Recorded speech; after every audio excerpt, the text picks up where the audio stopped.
मुझे सीखते सिखाते फिजिक्स से प्यार हो गया। आप पढ़ते रहिए, आपको पढ़ते पढ़ते फिजिक्स से प्यार हो जाएगा। नमस्कार, वेक्टर के इस लेसन में आपका स्वागत है। पिछले क्लास में वेक्टर एडिशन हम लोग सीखे थे, 3 लॉ। उसमें आर का एक्सप्रेशन हमको मिल गया था, लेकिन हमको उसमें मैग्नीट्यूड और डायरेक्शन अलग अलग करके नहीं मिला था। आज कोशिश करेंगे कि रिजल्टेंट आर वेक्टर का मैग्नीट्यूड एंड डायरेक्शन दोनों सेपरेट होकर के मिल जाए। जैसा कि आपको वहाँ पर मैंने बताया था, चलिए पैरेललोग्राम लॉ का ही हेल्प ले लेते हैं। सबसे पहले एक वेक्टर हमको ड्रॉ करना पड़ेगा। ये वेक्टर मान लेते हैं कि वेक्टर ए है, उसके टेल के ऊपर हम दूसरा वेक्टर ये एज्यूम कर लीजिए कि बी वेक्टर ले लिया। अभी इनिशियल पॉइंट दोनों का मैच कर रहा है। जब तक ये क्लोज डायग्राम नहीं बनेगा तब तक हम इसका एडिशन नहीं कर पाएंगे। क्लोज डायग्राम बनाने के लिए बी के हेड पर हम ए का क्लोन ड्रॉ कर लेते हैं और ए के हेड पे हम बी का क्लोन ड्रॉ कर लेते हैं। ध्यान रखेंगे कि ना लेंथ चेंज हो और ना ही डायरेक्शन। तो दोनों का हेड जहाँ मिल रहा है वो फाइनल पोजीशन होगा, और जहाँ पर इनिशियल पोजीशन मिल रहा है वो इनिशियल, और फाइनली इनिशियल से लेकर के फाइनल तक मिला लीजिए। मिला देने के बाद से ये जो वेक्टर मिलेगा ये रिजल्टेंट वेक्टर मिलेगा, और यही resultant vector R vector is equal to A vector plus B vector के बराबर होगा। ओके, अभी हम ए और बी के बीच के एंगल को ले लेते हैं थीटा। अच्छा, एंगल मेजर करने के लिए हमको रेफरेंस चाहिए, तो वैसे केस में हम ए या बी किसी को भी रेफरेंस ले सकते हैं। फिलहाल इस केस में हम ए को रेफरेंस लेते हैं। तो थीटा जो है वो आपको एंगल है ना between A vector and B vector है। अभी कुछ नेमिंग कर लेते हैं इस पॉइंट को, O P Q, because R यहाँ माने हैं इसलिए यहाँ पर एस मान लीजिए। तो यहाँ पर आपको दिख रहा होगा ओ पी का जो लेंथ होगा वही लेंथ क्यू एस का भी होगा, और ओ लेंथ जो होगा ए वेक्टर का मैग्नीट्यूड, क्योंकि लेंथ मैग्नीट्यूड देता है, इज इक्वल टू ए। आप इसको बोल सकते हैं मैग्नीट्यूड ऑफ वेक्टर ए। उसी तरह से दूसरा भी आपको दिख रहा होगा यहाँ ओ क्यू, और ओ क्यू जो है फिर से पी एस के बराबर होगा, और ये बी वेक्टर के मैग्नीट्यूड के बराबर होगा। इसको बी बोल सकते हैं, ये मैग्नीट्यूड ऑफ वेक्टर बी। इस तरह से एक और आपको दिखेगा, वो आपका है ओ एस आर का मैग्नीट्यूड है, इसको सिंपल आर से लिख लेते हैं। तो आपके पास आर का मैग्नीट्यूड निकल गया। इसी का एक्सप्रेशन ऑब्टेन करना है। ओके, एक्सप्रेशन को ऑब्टेन करने के लिए चूँकि रेफरेंस ले चुके हैं, ए वेक्टर को थोड़ा सा आगे एक्सटेंड कर लेते हैं, और जो एस है वहाँ से एक नॉर्मल ड्रॉ कर लेते हैं ताकि एक राइट एंगल ट्रायंगल बन जाए। मैथमेटिकली आप देख लीजिए, अगर ये एंगल थीटा है तो ये भी एंगल आपको थीटा ही होगा। ओके, तो वैसे केस में हमको एक राइट ट्रायंगल मिला। राइट ट्रायंगल आप पी एन एस बोल सकते हैं। Right triangle P N S में आपको 2 चीज़ें मिलेंगी। एक तो आपको साइन थीटा मिल जाएगा। साइन थीटा अगर लिखना चाहेंगे तो एन एस बाय आप पी एस लिख सकते हैं। एन एस तो नहीं मालूम है, और पी एस आपको बी के बराबर है, यहाँ पर लिखा भी हुआ है P S is equal to B. तो यहाँ से आप एन एस सीधे लिख लीजिए is equal to B sine theta. ये आप एक क्वेश्चन नंबर 1 मान लीजिए, आगे काम आएगा। और उसी ट्रायंगल में आप एक काम कीजिए, कॉस थीटा भी ले लीजिए। Cos theta is equal to आप देखेंगे तो बेस मतलब पी एन बाय हाइपोटेनस मतलब पी एस। पी एन नहीं मालूम है और हाइपोटेनस आपको मालूम है बी। तो ऐसे केस में P N is equal to B cos theta. इसको नोट करके आप रख लें, ये इक्वेशन नंबर 2। अभी आप एक और राइट ट्रायंगल वहाँ देखें। इन राइट ट्रायंगल आपके पास ओ एस एन दिख रहा होगा। इसमें आपको ओ एस का square is equal to O N का स्क्वायर प्लस एन एस का स्क्वायर। इस राइट ट्रायंगल में ओ एन का स्क्वायर प्लस एन एस का square is equal to O S का स्क्वायर। चलिए यहाँ पर आप इसको ऐसे भी लिख सकते हैं OP ON जो है यहाँ से यहाँ तक OP प्लस PN है, तो OP प्लस यहाँ पर PN का स्क्वायर प्लस NS का स्क्वायर। अब वैल्यूज पुट कर लेना चाहिए।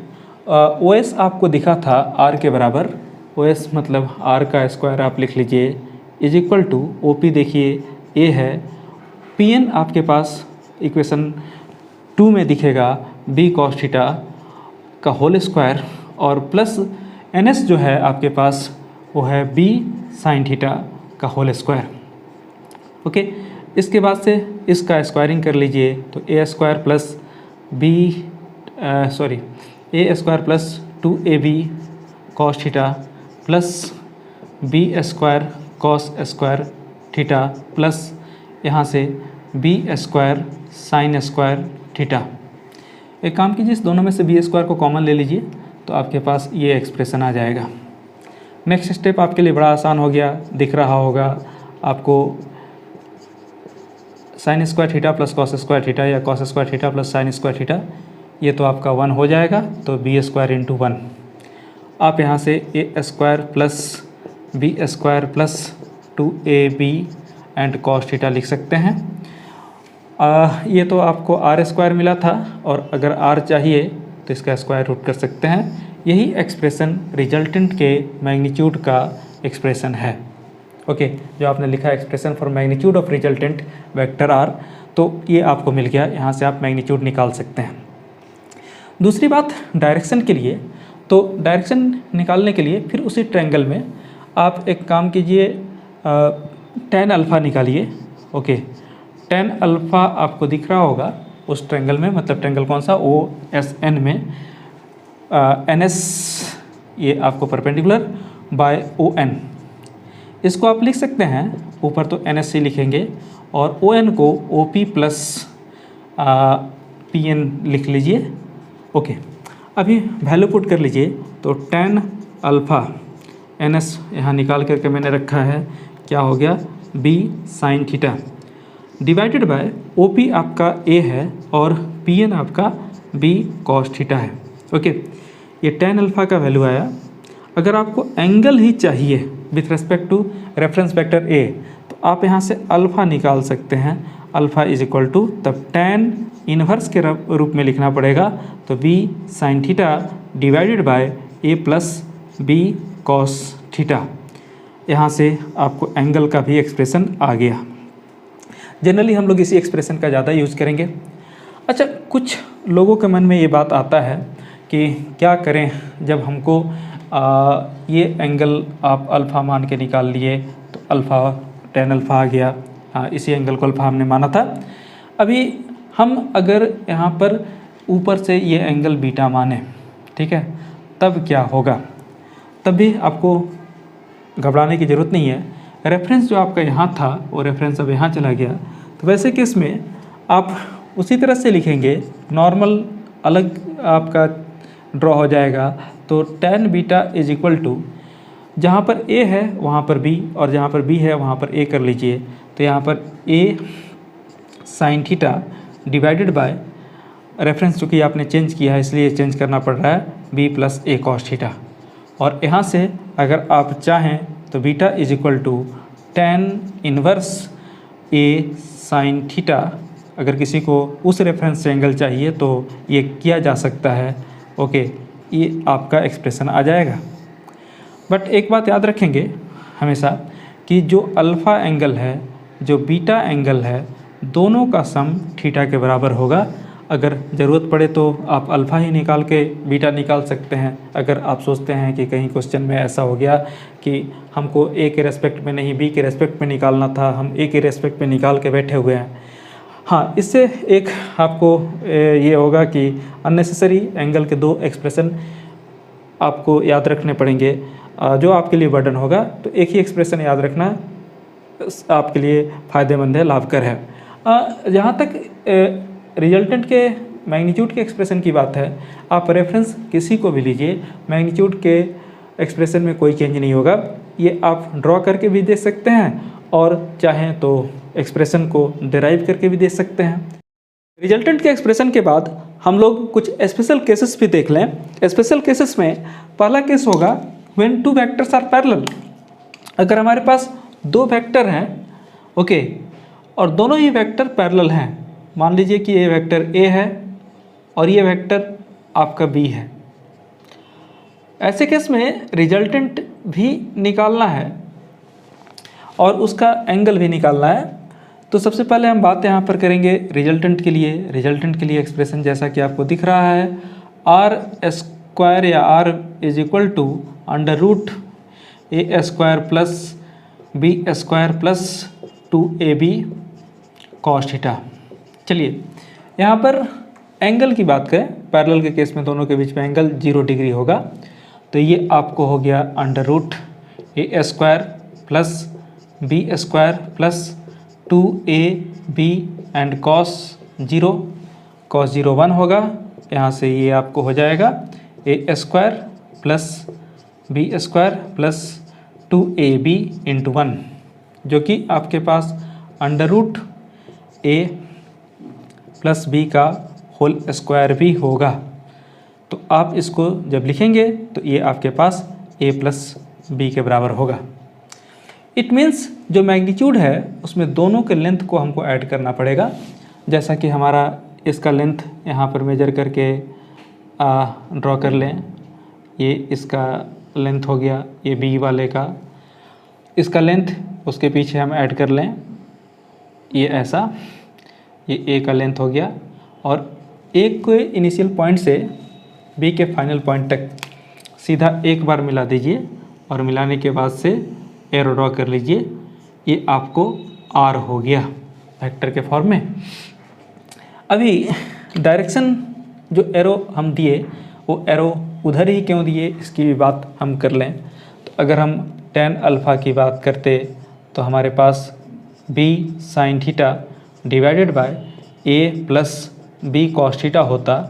यहाँ पर b इंटू साइन 0 बाय आपके पास a plus b into cos 0, जो कि ऊपर 0 नीचे a प्लस बी के बराबर होता, जो कि 0 हो जाता। और अगर tan alpha is equal to 0 तो अल्फ़ा आपका बेसिकली 0 डिग्री होता। 0 degree means with respect to a, यानी a पे ओवरलैप करना था, इसीलिए आपने एरो इधर इंडिकेट किया है। चलिए अब बात करें दूसरे स्पेशल केस की। अगर दो वेक्टर एंटी पैरेलल हो जाएं तो क्या हो। अगर दो वेक्टर एंटी पैरेलल हो जाएं तो आपको यहाँ पर जो चेंजेज आएंगे उसकी बात हम लोग कर लेते हैं। यहाँ पर थीटा जो है 180 डिग्री हो जाएगा। तो रिजल्टेंट जब आप यहाँ लिखेंगे तो यहाँ पर कॉस 180 डिग्री आपको लिखना पड़ेगा और ये तब -1 हो जाएगा। अब यहाँ से ये आपको a माइनस बी का होल स्क्वायर मतलब a माइनस बी के बराबर रिजल्टेंट हो जाएगा। तो वैसे केस में आप सबसे पहले जैसा कि आपको a मिला हुआ है, a ड्रॉ कर लीजिए, ओके, जितना लेंथ है। माइनस बी करना है तो जितना b का लेंथ है उसको अपोजिट में ड्रॉ कर लीजिए। जितना कैंसिल आउट हो गया उसको हटा दीजिए, जो बचा हुआ पार्ट है वही आपको रिजल्टेंट है, ये r है। अभी r का डायरेक्शन हमने इधर ही क्यों दिया है वो भी आप चेक कर सकते हैं। अगर हम यहाँ पर कॉस यहाँ एंगल जो है 180 कर लें तो वैसे केस में यहाँ भी 180 कॉस 180 -1, इसके हिसाब से ये 0 ही हो गया। और अब ये आपको tan 0 के बराबर होगा। तो अल्फ़ा 0 किसके रेस्पेक्ट में, a के रेस्पेक्ट में, तब हमने यहाँ पर 0 दे दिया। अच्छा, एक और बात यहाँ पर हमारा मिसिंग आउट है। हो सकता है कि ये क्या हो, हमारे पास ये अंडर रूट b माइनस ए का भी होल स्क्वायर हो सकता है। ऑब्वियस है, तब यहाँ से हमको b माइनस ए भी मिल सकता है। ये b माइनस ए कब मिलेगा उसकी बात कर लें। हो सकता है कि b का लेंथ a से ज़्यादा हो, ओके। तब जब आप a ड्रॉ किए थे, सपोज़ कीजिए कि आपने a को ड्रॉ करके रखा था, a का लेंथ इतना, और b का जो अपोजिट लेंथ हमको जाना था वो अपोजिट लेंथ कुछ है ना, बी जैसा कि दिख भी रहा है उसका लेंथ कुछ ज़्यादा हो गया, तो यहाँ पर हमको फिर से मिलेगा, लेकिन ये जो एरो मिलेगा फाइनल का वो देखिए अपोजिट डायरेक्शन में मिला और ये आपका आर वेक्टर हो गया। ओके, कैंसिल आउट, तो बस ये वाला पार्ट हुआ। तो वैसे केस में हमको रिजल्टेंट का जो मैग्नीट्यूड है वो बी माइनस ए ही लिखना होगा। अब डायरेक्शन उसका कैसे आएगा, तो यहाँ पर हम लोग भूल रहे हैं कि अल्फ़ा अगर tan अल्फ़ा अगर 0 है तो दो पॉसिबिलिटी बन सकती थी। यहाँ पर tan 180 भी हो सकता था, क्योंकि tan 180 भी 0 होता है, तो अल्फ़ा इज इक्वल टू आपको 180 भी मिलता। और ऐसे केस में आप देख लीजिए कि यहाँ पर जो डायरेक्शन है, एरो है, अपोजिट है विथ रेस्पेक्ट टू ए, और इसलिए ये एंगल भी जस्टिफाइड है। तो ये दूसरे केस की बात हो गई। अब आप एक थर्ड केस भी ले सकते हैं। थर्ड केस क्या है, जब दो वेक्टर आपस में परपेंडिकुलर हों। परपेंडिकुलर वेक्टर को आप ऑर्थोगोनल वेक्टर भी बोलते हैं। मान लीजिए कि आपके पास एक ए वेक्टर है, दूसरा बी वेक्टर है। ए वेक्टर बी वेक्टर के साथ परपेंडिकुलर है, तो वैसे केस में यहाँ पर थीटा के जगह पर आप जो पुट करेंगे वो 90 पुट करेंगे, cos 90 0 हो जाएगा, मतलब यहाँ से एक्सप्रेशन गायब। अब आगे लिखने की ज़रूरत नहीं, यहाँ पर ये रूट से बाहर नहीं आएगा, ये आपको भी मालूम है। ओके, और जब डायरेक्शन की बात होगी तो अब डायरेक्शन में हमको एंगल यहाँ पर, बिकॉज यहाँ थीटा 90 डिग्री है, ओके, तो यहाँ पर भी आप 90 डिग्री ही लिखेंगे। तो sin 90 तो 1 होता है, cos 90 0 हो जाएगा, यानी ये b बाय ए होगा। अभी tan alpha is equal to B by A, तो alpha is equal to tan inverse b by A होगा। अभी इसको ऑब्टेन करने के लिए हमको b और a का मैग्नीट्यूड जानना होगा। अगर b और a का मैग्नीट्यूड नहीं मालूम है तो आप डायग्राम में दिखा सकते हैं कि अल्फ़ा किधर है। ये अगर a वेक्टर है, ओके, और ये आपका b वेक्टर है, तो पैरेललोग्राम बनाने के लिए इसके हेड से और इसके हेड से आपने ज्वाइन कर लिया, और ज्वाइन करने के बाद से जहाँ पर दोनों का एरो मिल रहा है, जैसा यहाँ दिखाया हुआ है, वहाँ आप ज्वाइन कर दीजिए। हम यहाँ पर अल्फ़ा बेसिकली ए के रेस्पेक्ट में दिखाए हैं, इसलिए यही एंगल अल्फ़ा है। बीटा लेना होता तो बी के रेस्पेक्ट में लेते हैं, और ये alpha angle tan inverse B by A होगा। अगर मान लीजिए कि बी और ए दोनों का मैग्नीट्यूड इक्वल है तो ये आपको tan alpha is equal to 1 आएगा, यानी अल्फ़ा 45 डिग्री आएगा। इसी के रेस्पेक्ट में जैसा हो वैसा एंगल ऑब्टेन हो जाएगा। ये एंगल ऑब्टेन करना भी काफ़ी इम्पॉर्टेंट है।